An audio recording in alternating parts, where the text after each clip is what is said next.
কোনো ক্যারেক্টার যদি আপনাকে বলে যে আর একটু খোলামেলা আসতে হবে রাজরিপা, একেবারে যেমন আমরা আইটেম সংগুলোতে দেখি, ওই রকম ভাবে কি আমরা রাজরিপাকে কখনো দেখতে পাবো কিনা?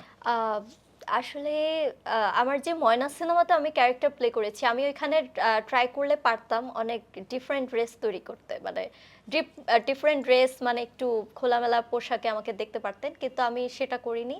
আমি ডিরেক্টরের সাথে কথা বলে একটা মানে আমি আমার ড্রেসটা চেঞ্জ করেছি।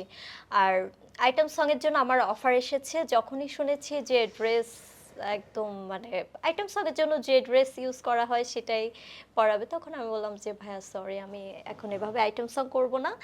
যদি ইন ফিউচার ডিরেক্টর অনুযায়ী ক্যারেক্টার অনুযায়ী আমার করতে হয়, আমি ট্রাই করব যতটুকু শালীনতার মধ্যে নিজেকে প্রেজেন্ট করার, করব, নয়তো বা আমি করব না। মানে আচ্ছা, এখনো পর্যন্ত ওই মাইন্ডটা সেট নাচ গান করে হলেও আছে। শালীনতা নিয়েই আপনি নাচ গান করবেন, একদম তাই তো? ট্রাই করব। তো সেক্ষেত্রে আমি দেখলাম যে আপনার একটু ভিন্ন ধারণা বা ভিন্ন মতামত আমার কাছে খুবই ভালো লাগলো। থ্যাংক ইউ সো মাচ আপনাকে।